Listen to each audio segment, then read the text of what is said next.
আসসালামু আলাইকুম। আমি বাবনা পাপেল। আপনারা জানেন ইতিমাধ্যমে গোটা অনলাইনে আমার একটা ভিডিও ভাইরাল টর্চ বিল্লাল ভাইয়ের সাথে। আসলে আমি কথা বলতে পারছি না, আমার শারীরিক অবস্থা খুব তেমন একটা ভালো নেই।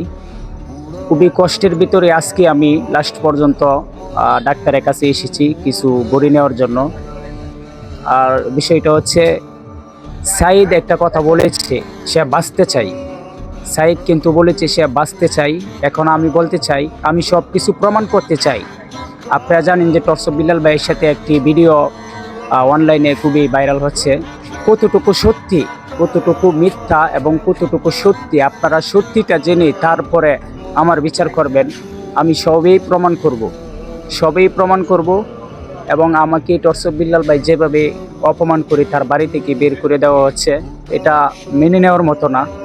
যাকে আমি অন্ধের মতো ভালোবেসেছিলাম, যাকে আমি অনেকটাই মানে যার অনুপ্রেরণায় আজকে আমি কন্টেন্ট ক্রিয়েটরে এখনো পর্যন্ত বেঁচে আছি, আজকে সে আমাকে জাতির সামনে ছিনতাইকারী বানালো। আমি সবই প্রমাণ, আমি সুস্থতা হয়ে সবই প্রমাণ দিতে চাই এবং আমি স্বাভাবিক নেই। আমার জন্য সকলেই দোয়া করবেন। আজকে আমি কিছু বড়ি এখান থেকে, আমার শরীরে যে ব্যথা এখনো পর্যন্ত, এই প্যান্ট এই শার্ট দেখতেছেন আজকে এক সপ্তাহ ধরে যে সাইদ ভাইয়ের যে উদ্যোগটা নিয়েছিলাম আমি সেটা সম্পূর্ণ করতে পারিনি এবং আমার পায়ে জুতা নাই দেখতেছেন। আমি চাই আমি সত্য প্রমাণ তুলে ধরে তারপর আমি আমার পোশাক চেঞ্জ করতে। আপনারা, এটা হচ্ছে আমার আজকে যে ভিডিওটা দেখতেছেন, বাবনা পাপেলের 30K ফলোয়ার, এই আইডিতে আমি আসছি। পাশাপাশি আমার পেজ লিঙ্ক দেওয়া আছে, আপনারা চাইলে আমার সকল আপডেট আগামীকালকে থেকে দেখতে পারবেন। এবং সাইদ ভাইয়ের জন্য আমি কি করছি কিশোরগঞ্জ, আর রাব্বি ভাইয়ের সাথে কি হচ্ছে, টর্চ বিল্লাল ভাইয়ের সাথে, এইসব কিন্তু আমি কিছুই জানি না। বাট আমি সরাসরি আমার তারগাডা এলাকায় আসছি। আমি আমার নান্দাইল থানায় আমার বাড়িতে আসছি। আপনারা চাইলে আমার সাথে যোগাযোগ করতে পারেন। আমার টিকটক বায়োতে আমার ব্যক্তিগত নাম্বার দেওয়া আছে, ইউটিউব চ্যানেলে দেওয়া আছে এবং পেজে দেওয়া আছে। আপনারা চাইলে আমার সাথে যোগাযোগ করতে পারেন। আজকে কিছু অল্প টাকার বড়ি কিনছি, আমার কাছে এখনো টাকা নেই। যদিও আমার ক্যামেরাম্যান ভাই আমাকে সাপোর্ট করবে। ভাই এখানে কয় টাকার বড়ি দিয়েছেন আমাকে? 150 টাকার মতো। আচ্ছা উজ্জ্বল ভাই, দেন কিছু টাকা দেন, আমার কাছে কিছু আছে, এটা দেন। আপনার কাছ থেকে যেটা আছেন এটা দেন আমার কাছে।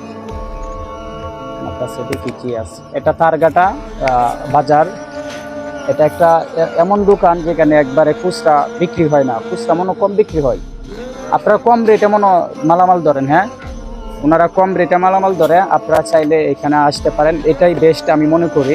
এই দোকানটা আছে, আরও পাশাপাশি আমার হয়তো চেনা জানা নেই। এখানে আমি ব্যক্তিগতভাবে ওষুধ দিই।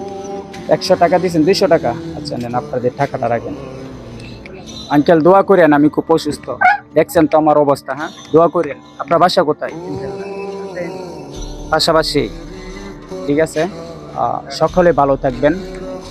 50 টাকা উনি ব্যাগ দিছে, 150 টাকার বড়ি নিছি। আপাতত আমি এটি খায়া বেঁচে থাকি, তারপর দেখা যাক না কি হয়। ভালো থাকবেন।